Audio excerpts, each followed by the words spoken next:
नमस्कार, जय हिंद, जय भारत। भारतीय अवाम ताकत दल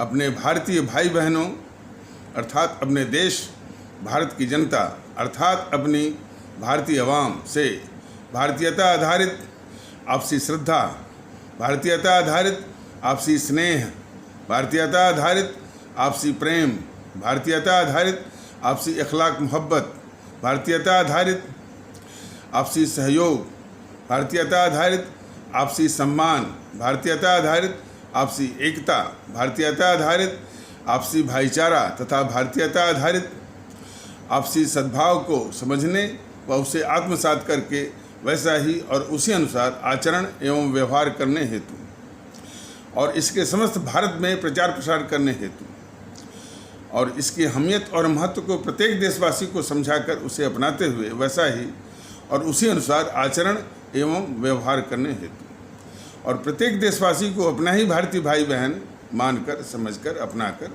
उनके साथ वैसा ही और उसी अनुसार आचरण एवं व्यवहार करने हेतु सतत, सदैव और हमेशा अदब के साथ, आदर के साथ अर्ज करता है, विनती करता है। कल एक एपिसोड देखा गया था, एपिसोड हाँ यूट्यूब पर वो जो एक खालिस्तानी आतंकवादी था भिंडरावाला, वो कैसे इतना बड़ा आतंकवादी बना, किसने उसको इसका माने इतना बड़ा वो खालिस्तानी नेता बनाया और किन किन लोगों की शह थी। और फिर जब वो आउट ऑफ कंट्रोल हो गया तो बगैर मिलिट्री ऑपरेशन के, बगैर सेना की कार्रवाई के वो काबू में आने वाला नहीं था और आखिरकार इस देश को ब्लू स्टार ऑपरेशन करना पड़ा। ये वाक़यात है कि सन 1980 में जब इंदिरा गांधी ने सत्ता वापसी की थी तो पंजाब की राजनीति में अकालियों का बड़ा दबदबा था। अकालियों की राजनीति का जवाब देने के लिए या उनको डाउन करने के लिए जो है ये यानी कोई नेता खोजा गया। तो उसमें संजय गांधी था। तो किसी ने दमदमी टकसाल का एक युवक यही जनरल सिंह भिंडरावाला का नाम सुझाया। इसके बाद संजय गांधी ने उसके नाम को अप्रूव किया और यही कांग्रेस जो है यानी जेएनपीसी उस जनरल सिंह भिंडरावाला को आगे किया इसने। और फिर बढ़ते बढ़ते वो इतना खूंखार हो गया कि वो पंजाब में एक समानांतर सरकार चलाने लगा और जो भी उसके खिलाफ बोलता या कोई भी मीडिया पत्रकार कुछ लिखता पढ़ता उसको जो है इसके आदमी गोली मार दिया करते थे।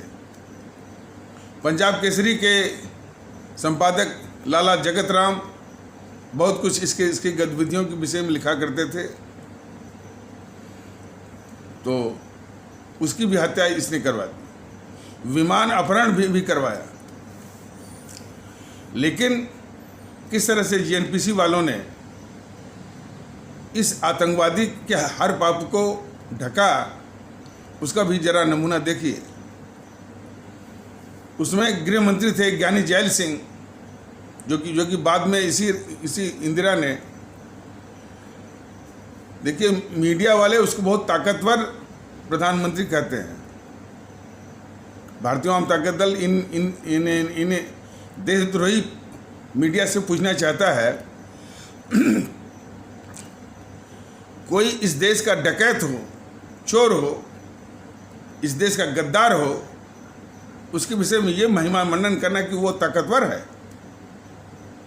जिस इंदिरा गांधी ने लाल बहादुर शास्त्री को मरवाया जिस इंदिरा गांधी ने पंडित दीनदयाल उपाध्याय को इतनी अपमानजनक मृत्यु दी और उनकी लाश को जो है, उनके शव को अपमानजनक ढंग से मुगल सराय रेलवे स्टेशन के यार्ड में फेंकवाया, और जो अपने ही साथी ललित नारायण मिश्र को मरवाया, और नागर वाला एक वो बैंक का कर्मचारी था, यदि वो जिंदा रहता तो इसकी काली करतूतों को बताता कि किस प्रकार ये बैंक से जो है कैश वो निकलवाती थी। ये कांग्रेसी चमचे या जेएनपीसी के चमचे 1971 में जो हमारी सेना ने पराक्रम दिखाया था, उसको जो है वो इस गद्दार इंदिरा गांधी के नाम पर मरते हैं। लेकिन देश को जानना चाहिए, और देश जो है इस गद्दार जेएनपीसी को भी और जेएनपीसी के जितने भी उसके टाउट्स हैं, चमचे हैं, उनको भी बताना चाहिए कि सन 1971 में हमारी भारतीय सेना ने वो 95 या 90 हज़ार वो पाकिस्तानी सैनिकों को इसी बांग्लादेश में बंदी बनाया था। हमारी भारतीय सेना ने अपनी कुर्बानी देकर के लाहौर तक जमीन जीती थी। इस गद्दार इंदिरा ने शिमला समझौते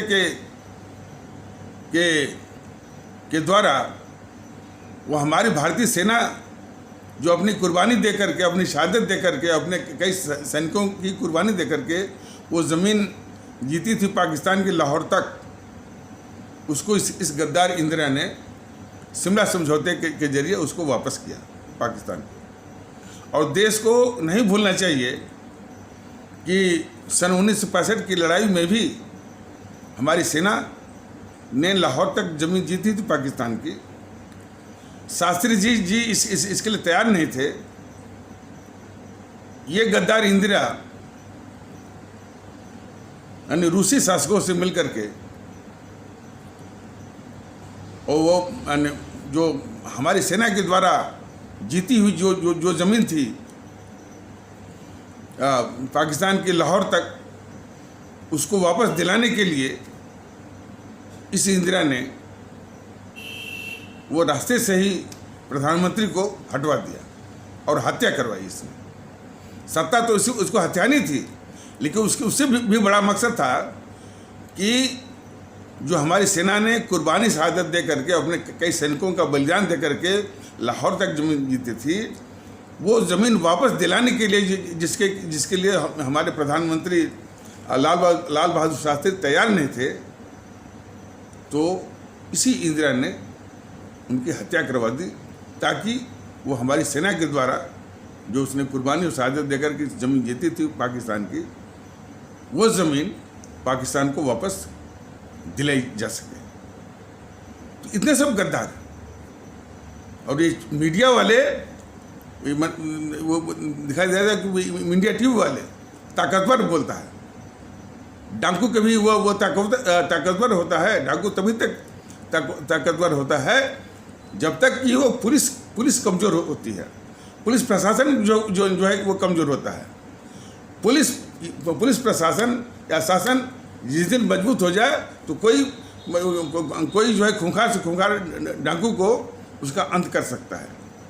उसी प्रकार जब तक हमारी ये देश की जनता, हमारी भारतीय अवाम, ये जो कि सब ये बांट के रखे हैं जातियों में, संप्रदायों में, प्रांतों में, भाषाओं के बीच में, तब तक ये इंदिरा गांधी जैसे तमाम इस देश के खूंखार जो है, यानी इस देश के दुश्मन, वो ताकतवर वो बनाए जाएंगे इन गद्दार टीवी चैनलों के द्वारा। देखिए, गद्दार शब्द जो कहा जा रहा है, तो वाकई में गद्दार से मतलब है जो देश के साथ गद्दारी करे। इन समूहों ने जो स्वार्थी माने जो इस तरह के तत्व रहे हैं, जो जिन्होंने सत्ता हथियाई है या सत्ता के आसपास जिन्होंने अपनी स्वार्थ नीति चलाई है, उन्होंने देशभक्ति को, राष्ट्रभक्ति को, मुल्क परस्ती को एक अलग ढंग से अपने स्वार्थ के हिसाब से इस तरह की बात फैलाई हुई है, और उस प्रकार गद्दारी को भी वो फैलाई हुई है।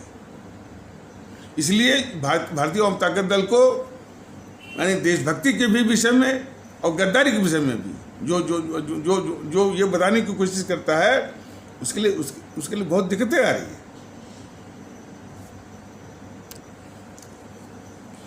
अब जैसे जितने भी ये जेएनपीसी के चाटुकार किस्म के पत्रकार हैं, आपने देखा होगा पत्रकारों में एक विनोद शर्मा है, वो हिंदुस्तान टाइम्स का, वो एक रोज कह रहा था कि अरे भाई भारत तो वही है जो नेहरू है। ये देखिए उसका, और ऐसे ऐसे पत्रकार हैं, ऐसे ऐसे पत्रकार जो है इन देश के गद्दारों के पक्ष में क्या क्या ये भटैती कर रहे हैं और माहौल बनाने की कोशिश करते हैं। तो खैर ये अलग विषय हो जाएगा। और वैसे भी भारतीय वाम ताकत दल ने इसके पहले भी बताने की कोशिश की है कि ये एक पत्रकारों का जो गिरोह है वह इस जेएनपीसी के जितने भी हैं, नेहरू है, इंदिरा है, राजीव है, राहुल, सोनिया वगैरह जो है, इनके गद्दारी के पापों को, इनके लूट के पापों को जो इन्होंने सारी संस्थाओं को बंधक बनाया और हमारे देश को बांट करके तार कर दिया और हमारी आम जनता और इसको जो है एक नारकी जीवन जिया, इस सारा उसका पाप है। इसके बावजूद भी ये मैंने उसका महिमा मंडन करते हुए उसके पक्ष में माहौल बनाते हैं ताकि वो सत्ता में फिर से वापस आए, उस सत्ता पर काबिज रहे। तो ये देश के बहुत ही खतरनाक शत्रु हैं। ये पत्रकार जो है विनोद शर्मा है, रवीश कुमार है, निधि राजदान है, निधि कुलपति है, और वो मनोरंजन भारती है, संकेत उपाध्याय है, श्रीनिवास जैन है, संदीप चौधरी है, और ये मानव गुप्त है, और ये अभिषार शर्मा, और आशुतोष, विनोद दुआ, पुण्य प्रसून वाजपेयी, शेखर गुप्त, प्रभु चावला, राहुल कंवल, अजीत अंजुम, आरफा खानम, अशोक वानखेड़े और विनोद अग्निहोत्री, और कुछ वो नए किस्म के भी आगे हैं, मुकेश कुमार,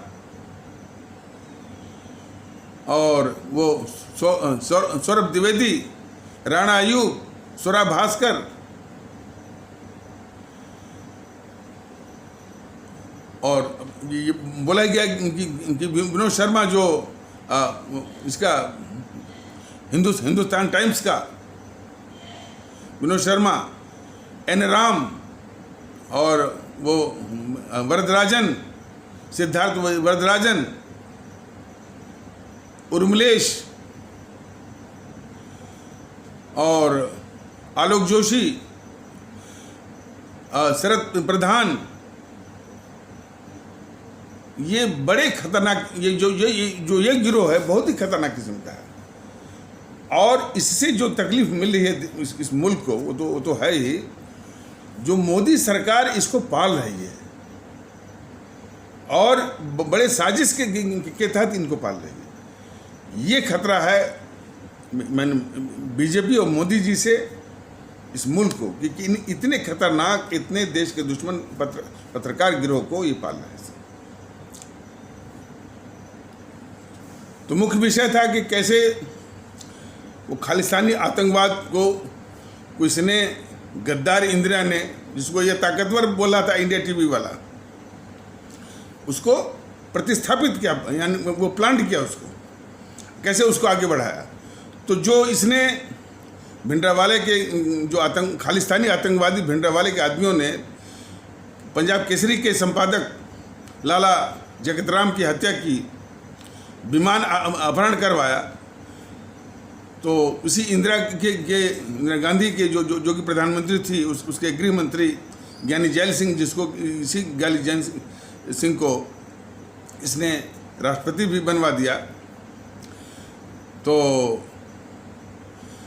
वो ज्ञानी जैल सिंह जो है भिंडरावाले को यानी जो लाला जगत राम की हत्या से भी और विमान अपहरण के भी अपराध से बरी कर दिया कि कोई सबूत नहीं, कोई सबूत ही नहीं है। और इस तरह का वक्तव्य भी दिया, एक झूठा वक्तव्य लोकसभा में।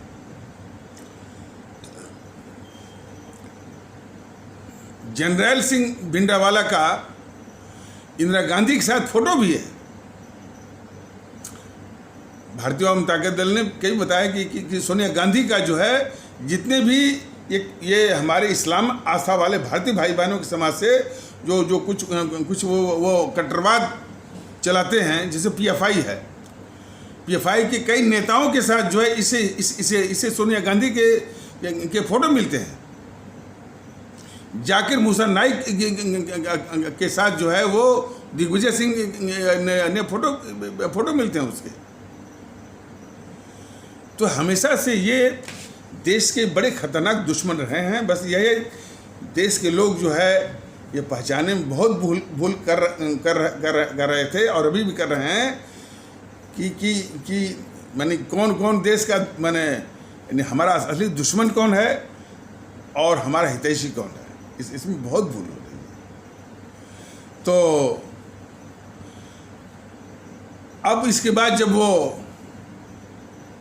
उस पंजाब में जो है एक समानांतर सरकार चला रहा था और सब लोग उसमें पत्रकार कह रहे थे कि ये एक समानांतर सरकार वो चला रहा है, और इवन ब्रिटेन के किसी विशेषज्ञ से इसने राय मशवरा भी किया, ये इंदिरा गांधी ने।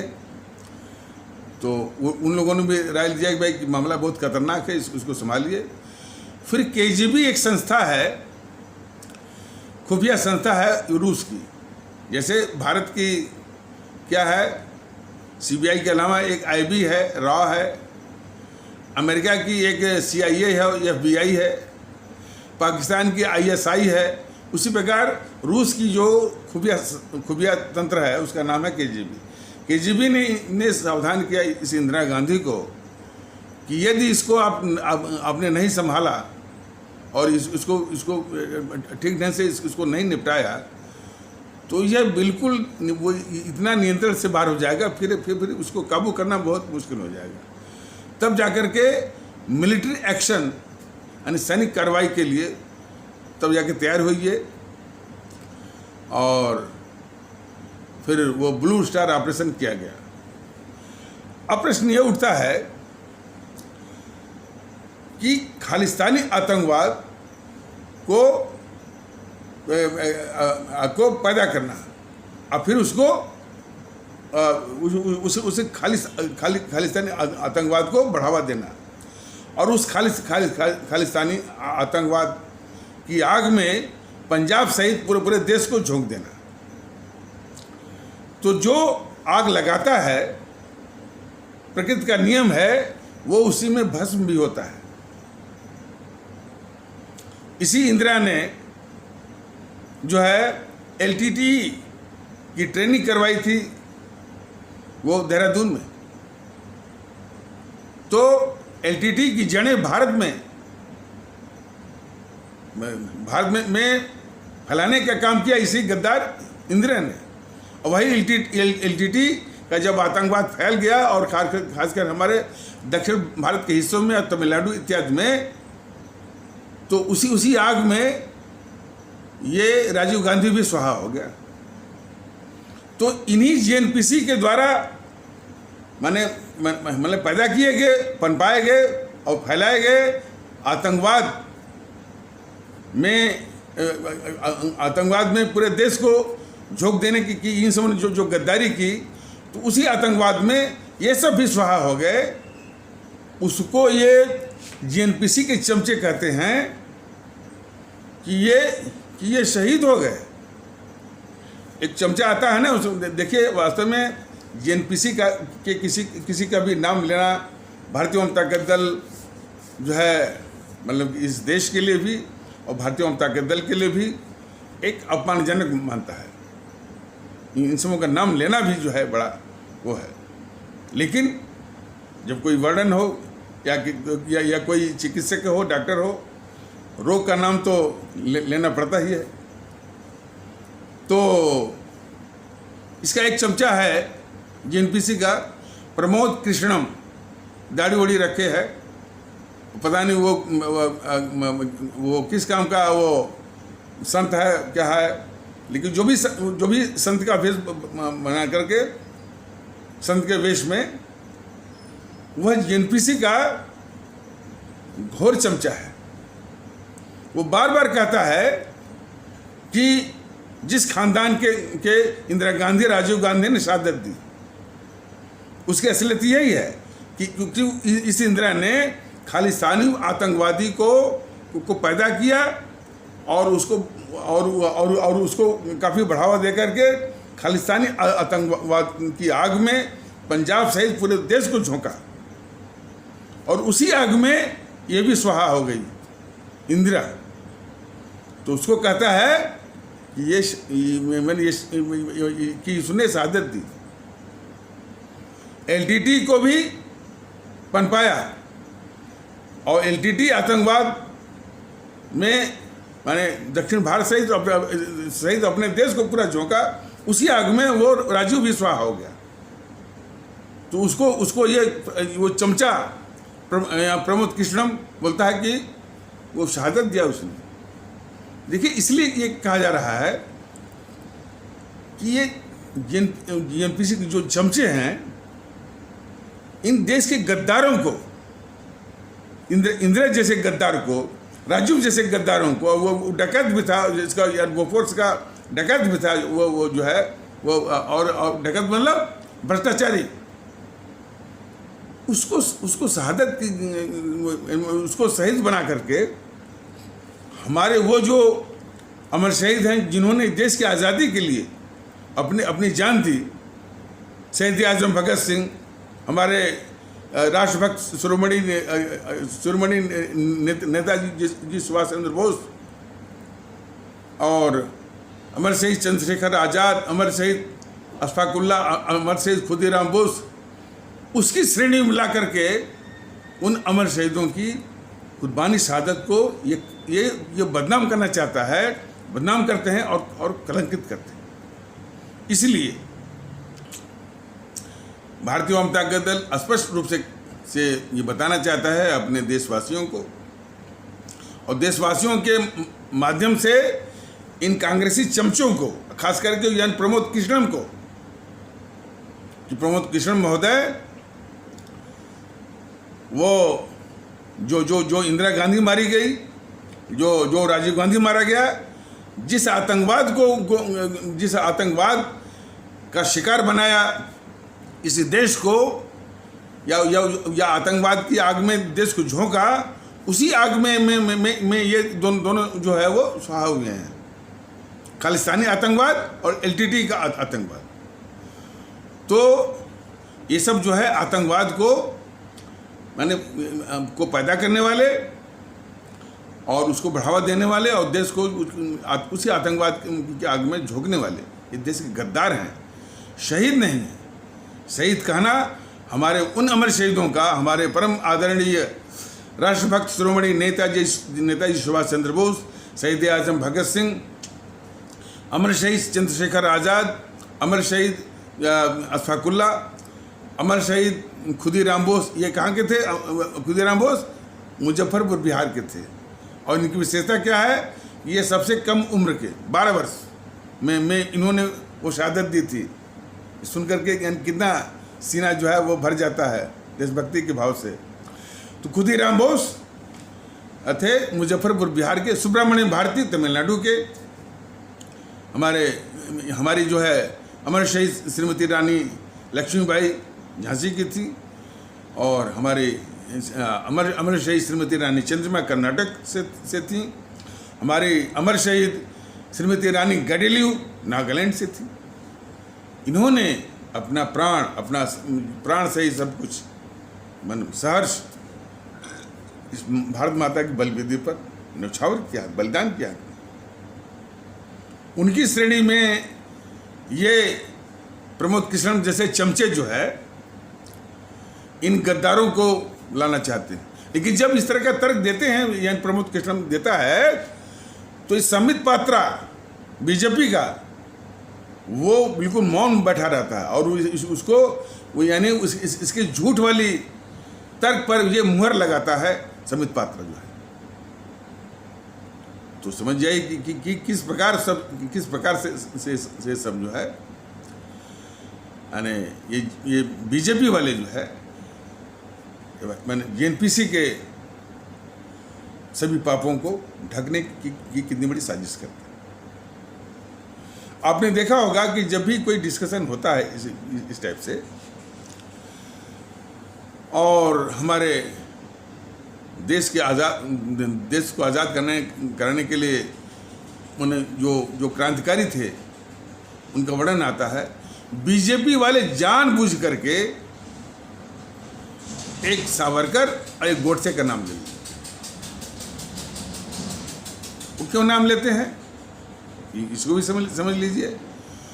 गोडसे का नाम लेते ही जो है इस जेएनपीसी के जो प्रवक्ता है उनको मौका मिल जाता है कि देखो भाई ये गोडसे जो है वो गांधी का हत्यारा है और ये गांधी के हत्यारे की पार्टी है। ये कह करके या ऐसा कह करके जो जेएनपीसी जो है यानी जो देश के खिलाफ इतनी गद्दारियाँ जिसने की है और वास्तव में देश जागरूक हो तो उसको एक मिनट भी इस देश में रहने न दे। बिल्कुल भारतीय जनता पार्टी तो सही कह रहा है कि यदि वाकई में जागरूक हो तो इस गद्दार को एक सेकंड भी इस भारत की पावन धरती पर रहने न दे। एक दुख इस बात का है कि ऐसे गद्दार को समर्थन मिल रहा है, इसको वोट मिल रहा है।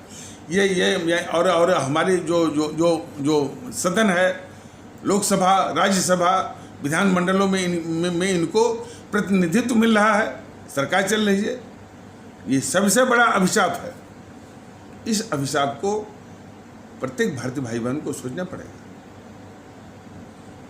अभी तक तो दुख रहा था कि भाई इस देश समाज इस समाज को बांटने वाली ताकतें जो है समाजवादी पार्टी के रूप में, बहुजन समाज पार्टी के रूप में और भी जो छोट भैया हैं, ओम प्रकाश राजभर हैं, अनुप्रिया पटेल हैं, संजय निषाद हैं या असदुद्दीन ओवैसी गिरोह है, तो और ध्रुवीकरण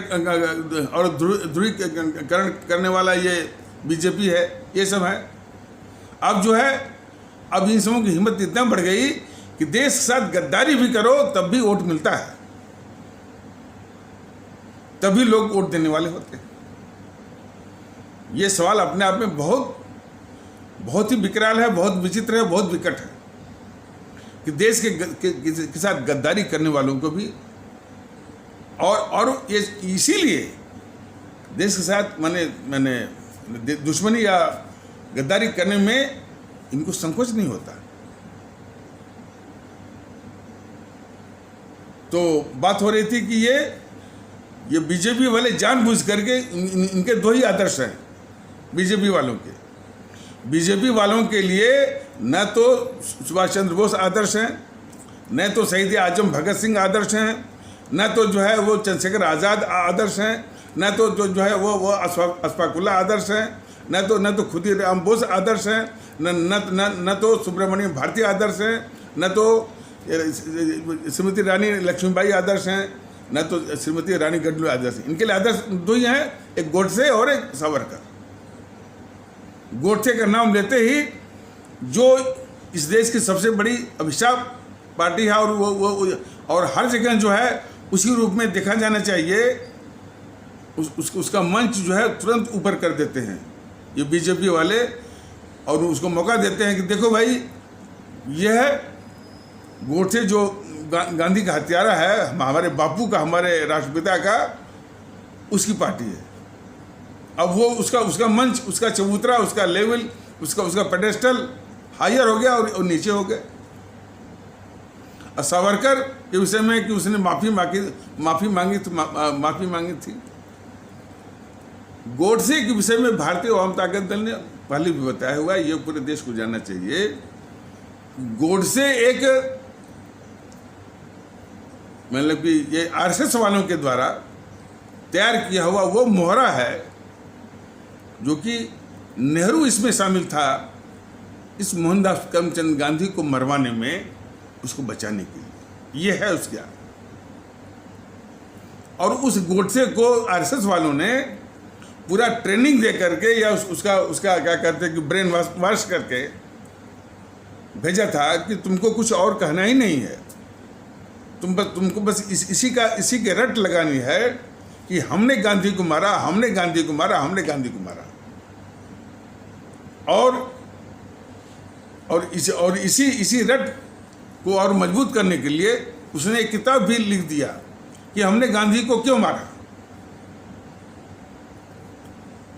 नहीं तो यदि उस मोहनदास करमचंद गांधी जो कि खुद ही अभिशाप था, वो मोहनदास करमचंद गांधी खुद ही अभिशाप था इस देश के लिए, तो खैर उसकी हत्या की यदि ठीक से जांच होती तो उसकी हत्या में ये बिल्कुल साफ निकल के आता, इसका नाम गद्दार जवाहरलाल नेहरू का नाम। कई ऐसे वाकयात हैं,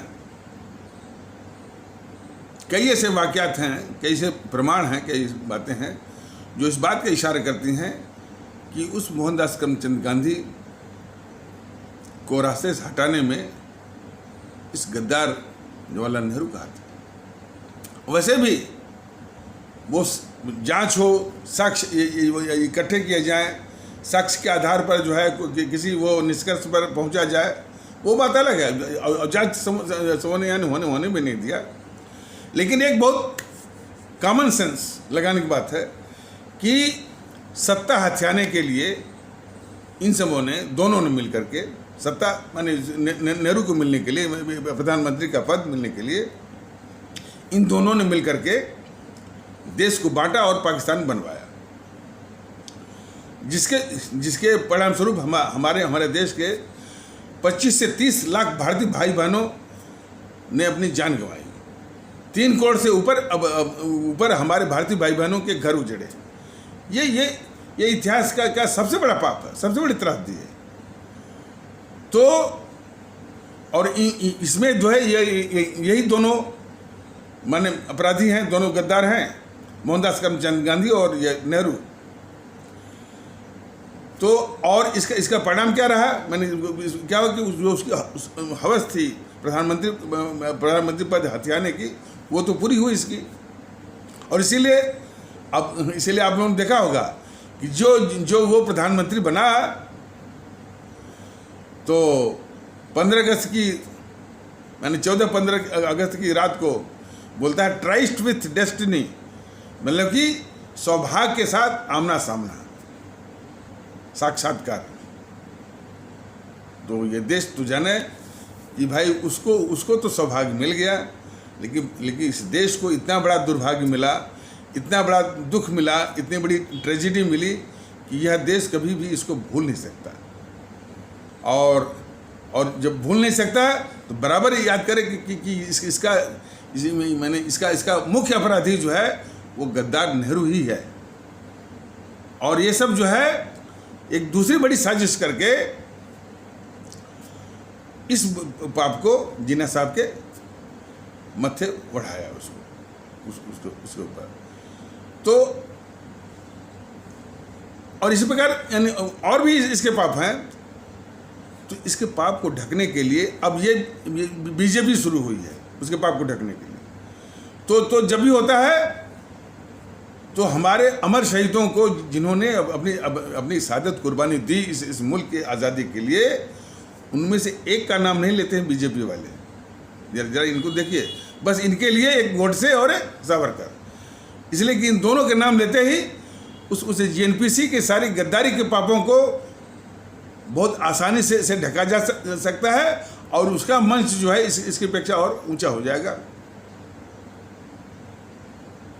तो जानबूझ करके गोडसे, तो बात गोडसे हो रही थी कि तो ये जब इसकी सत्ता पर कब्जाने की जो हवस इसकी पूरी हुई नेहरू की, तो आप लोग भी एक कॉमन सेंस से, एक सामान्य ज्ञान से अंदाज कर सकते हैं कि, या कभी कभी फिल्मों से भी ये देखने को मिलता है कि जब कोई शातिर किस्म का अपराधी किसी के द्वारा, कोई उसका आदमी के द्वारा या कुछ जो भी उसके वो डाउट्स रहते हैं उसके द्वारा कोई माने बड़ा माने कोई अपराध को अंजाम माने देने में कामयाब हो जाता है, या कोई मकसद जो है वो हासिल करने में कामयाब हो जाता है, तो मकसद हासिल होने के तुरंत बाद वो जिसकी बदौलत उसने ये मकसद हासिल किया है, उस व्यक्ति को, उस शख्सियत को, उस सीढ़ी को तुरंत समाप्त कर देता है, ताकि इस अपराध के पाए जाने की या कभी भी जांच हो गए उसकी लिंक ही टूट जाए, कोई जो है वो पता ही न कर पाए। तो उसको उसी प्रकार जो सत्ता हथियाने, सिर्फ सत्ता हथियाने के लिए जो साजिश किया इन दोनों मिल करके, तो ये गांधी कभी भी मुंह खोल सकता था कि भाई हमसे गलती हुई, जो हम इसका साथ दिए, लेकिन ये इसी ने जो है वो जो देश बांटने के लिए इतनी बड़ी साजिश किया, कभी भी बोल सकता था वो, ये मोहनदास करमचंद गांधी। तो उसका मुंह बंद करने के लिए और उस रास्ते से हटाने के लिए जो है, ये भी उसके लिए ज़रूरी था नेहरू को कि भाई इस वो मोहनदास करमचंद गांधी को रास्ते से हटाए। लेकिन उसके लिए भी फिर एक साजिश कि माहौल बनाया, और फिर आरएसएस वालों ने इसको सिखा पढ़ा करके गोडसे को भेजा, भाई तुमको कुछ और नहीं करना है, तुमको बस यही करना है कि हमने गांधी को मारा, हमने गांधी को मारा, और तुमको एक किताब भी लिख देनी है, या उसने लिखा था कि हमने गांधी को क्यों मारा, ताकि किसी का शक न जाए इस गद्दार नेहरू के ऊपर कि उस मोहनदास करमचंद गांधी की हत्या में इसका भी हाथ है। ये तो है उसके पीछे। और इसीलिए गोडसे इस बीजेपी के आदर्श हैं, समझ जाइए। तो किस प्रकार ये बीजेपी जो है एनपीसी के पापों को ढक रही है। बीजेपी को लोगों ने वोट दिया था राष्ट्रवाद के लिए, मोदी जी को दो बार वो वोट दिया था राष्ट्रवाद के लिए। इनके राष्ट्रवाद का मतलब है कि देश के जो दुश्मन हैं, देश के खतरनाक गद्दार हैं, उनकी सेवा करना, उनको सुविधा पहुंचाना। और जब भी कोई आफत आए हमारे भारतीय भाई बहनों के ऊपर, चाहे वो सीए के नाम पर कोई हिंसा हो, चाहे किसी कानून के नाम पर कोई आंदोलन हो, चाहे कोरोना हो, तो ये मोदी सरकार, मोदी जी, बीजेपी वाले हमारे आम आवाम को, हमारे देश की जनता को इन्हीं खतरनाक देश विरोधी ताकतों के हवाले कर देते हैं हर वक्त। किसान आंदोलन के समय में आपने देखा होगा कि हमारे जो दिल्ली में रहने वाले गरीब भारतीय भाई बहन हैं, मजदूर हैं, वो न कहीं मजदूर भारतीय भाई बहनों के अलावा भी और भी लोग जो है न बाहर जा सकते हैं, न बाहर से आ सकते हैं। पूरा दिल्ली के आसपास भी रहने वाले हमारे जो सीमांत किसान हैं, जो कि अपने छोटी मोटी खेती करके सब्जी उगाते थे, और दिल्ली की सब्जियों में सब्जी मंडी में जाकर अपना सब्जी उगा बेच करके अपना जीविका और अपने परिवार का जो है वो निर्वहन करते थे। सबका जीवनदार की हो गया। और 2-3 महीने तक इस कायर जो ये प्रधानमंत्री है, कुछ नहीं किया इसने। तो ये कभी भी हमारे देश के आवाम का नहीं है। यही इस बीजेपी के राष्ट्रवाद की यही असलियत है। एनपीसी के लिए जो है तमाम सुविधाएं, इस सोनिया गांधी की 3000 क्लस्टर बसें चलती हैं इसी दिल्ली में, केजरीवाल के संरक्षण में और मोदी जी की जानकारी में। तमाम व्यापारिक धंधे इस एनपीसी इस देश में चल रहे हैं, तमाम उसके एनजीओ चल रहे हैं, तमाम उसके जो है फार्म हाउस चल रहे हैं। कौन एनपीसी? जिसने इस देश को लूटा है।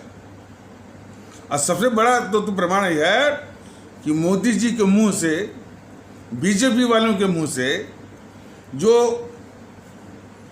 जो इन सबों ने पैसा लूटा है, आज की तारीख में तमाम दुनिया के अखबार कह रहे हैं कि 120 लाख से लेकर के 150 लाख करोड़ आज की तारीख में यानी इन दोनों के, यानी माँ बेटा जो ये दोनों गद्दार हैं और दोनों डकैत हैं। आज बीजेपी वालों न तो उसका नाम ले रहे हैं, न तो टीवी चैनल पर जो है वो कोई उसकी वो चर्चा है। भ्रष्टाचार का जब भी देखिए, जरा इसको बड़े ध्यान से समझने की कितनी बड़ी साजिश ये सब खेलते हैं बीजेपी वाले, या और इस टाइप से भ्रष्टाचार के लिए वहाँ रेट डाल दी गई भ्रष्ट अधिकारियों के। जो भ्रष्टाचार का सरगना किंगपिन है, जो गंगोत्री है, उस पर ये मोदी जी गंडूली मार के बैठे हुए हैं कि उसकी रक्षा करने के लिए, और अधिकारियों के ऊपर जो वो रेट वो डलवा रहे हैं। और वो कभी कहते हैं कि जो वो अखिलेश ने जो जितने भी कार्यक्रम थे उसकी समीक्षा होगी। अखिलेश के भ्रष्टाचार, मायावती के भ्रष्टाचार, लालू के भ्रष्टाचार की चर्चा ये बहुत करेंगे, लेकिन नेहरू के लेकिन इसी नेहरू परिवार की जो लूट है, इस पर ये घिघी जबकि एनपीसी की लूट का जो अमाउंट है वो इनकी लूट का वो लाखों गुना ज़्यादा है। और सबसे बड़ी बात है कि ये जब अखिलेश का भ्रष्टाचार हो, चाहे इसका बसपा का भ्रष्टाचार हो, चाहे टीएमसी का भ्रष्टाचार हो, ये सब जो है इसी जेएनपीसी से ही वो छा पाते हैं। आज कोई ये तर्क दे कि अरे भाई एनपीसी तो मर गई है, बिल्कुल नहीं मरी है जी। इस भ्रम में और इसके इसके दुष्प्रचार को, बीजेपी के दुष्प्रचार में देश न है। ये सब उसी की उपज हैं, जेएनपीसी की उपज है। समाजवादी ये अखिलेश मुलायम की जो पार्टी, समाजवादी पार्टी को नाम ये कुछ भी रखें, इनके काम करने की संस्कृति, इनके काम करने के तौर तरीके, वही गुंडा माफिया और जातिवाद, सब वो जेएनपीसी से ही जो है वो प्राप्त किया है, वही संस्कृति इनकी। तो ये जितनी भी पार्टियां इसमें हैं, मान लीजिए जिसको कहते हैं जेएनपीसी कमज़ोर हो गई या कांग्रेस कमज़ोर हो गई, इस तरह का तर्क ही जो है जेएनपीसी को बचाने वाला एक साजिश है।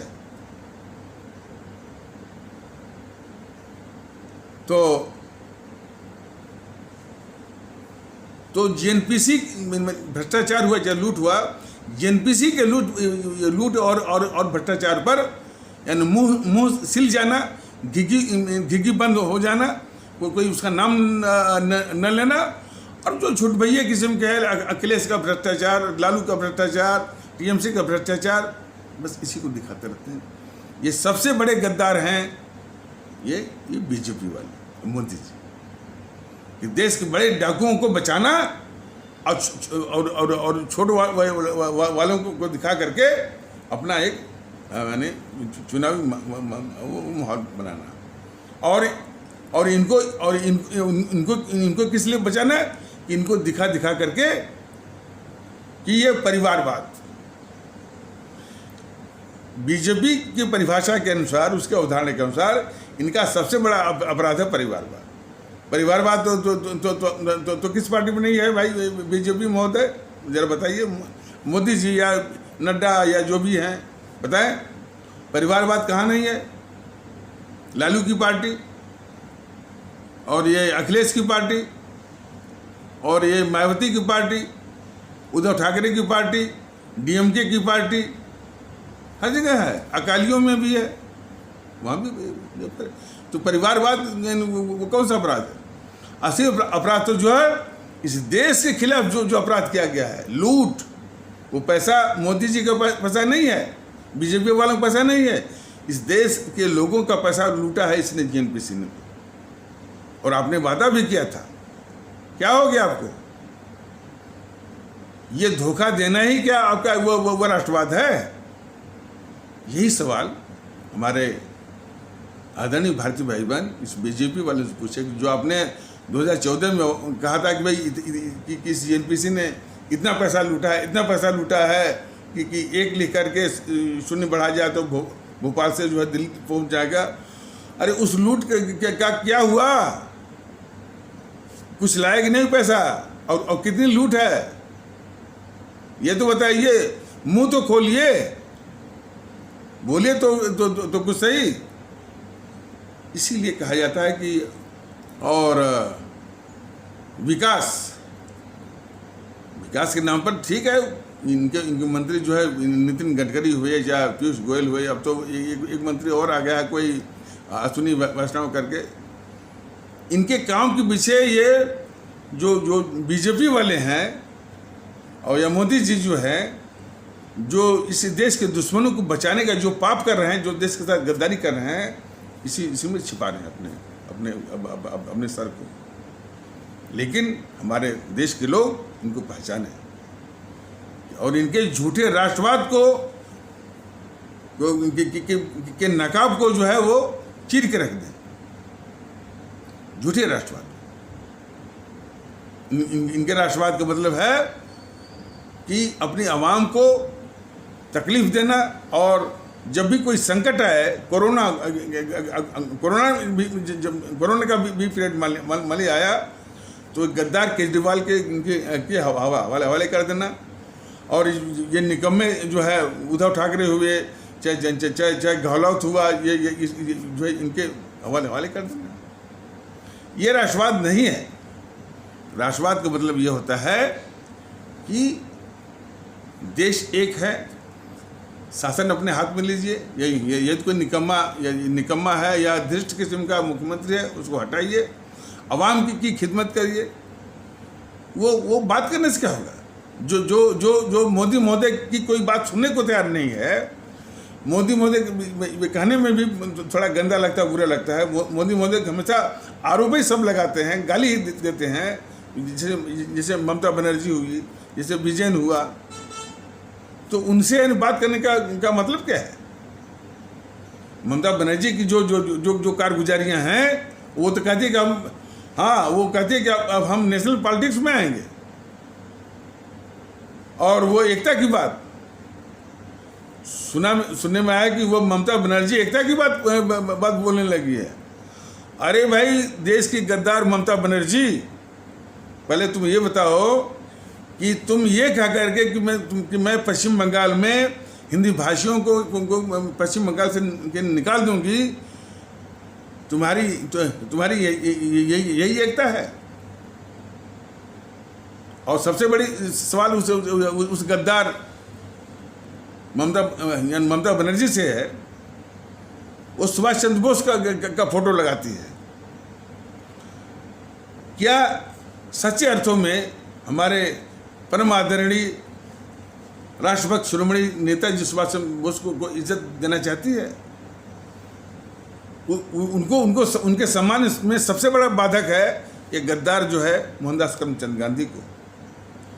मोहनदास करमचंद गांधी की जो सुभाष चंद्र बोस के खिलाफ गद्दारियां हैं, उसको भी सार्वजनिक रूप से बोलने के लिए तैयार है वो ममता बनर्जी। तो ममता बनर्जी महोदया और इस समाज की दुश्मन है वो, बहुत ही वो सांप्रदायिक किस्म की। तो ममता बनर्जी और कैसे भी कर सकती है वो तो इसी जेएनपीसी से ही तो निकली है।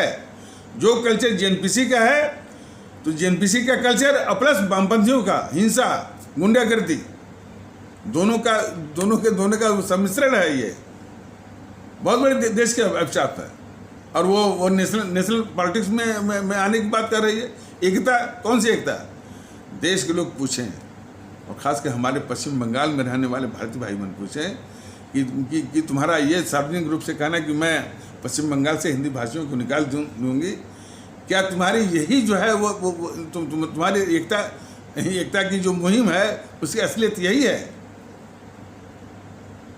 और सुभाष चंद्र बोस को यदि सम्मान दिलाने की बात है, तो उनके सम्मान दिलाने में जो बाधक हैं, ये गद्दार मोहनदास करमचंद गांधी और ये नेहरू, इनके करतूतों को उजागर करना होगा। तभी देश जो है हमारा देश जो है हमारे परम आदरणीय राष्ट्रभक्त शिरोमणि नेताजी सुभाष चंद्र बोस के देशभक्ति के जो उनके योगदान है, जो उनके आशीर्वाद हैं, उससे देश जो है अवगत हो पाएगा। तो इस तरह की गद्दारी ये करती है ये ममता बनर्जी, लेकिन सिर्फ हमारे कहने से कुछ नहीं होगा। हमारे देश के लोग भारतीयता के आधार पर, ये आपका बहुत बड़ा हथियार है, आधार पर इसे ममता बनर्जी जैसे देश के गद्दारों को आईना दिखाएं। और भारतीयता का संदेश हमारे सुभाष चंद्र बोस ने भी दिया था, हमारे शहीद आजम भगत सिंह ने भी दिया था, और तमाम जो है वो हमारे शहीदों ने दिया था। तो इसकी आवश्यकता है। तो इन्हीं आवश्यक शब्दों के साथ इस आवश्यक पर चर्चा को यहीं पर विराम दिया जाता है। तब तक के लिए नमस्कार, जय हिंद, जय भारत।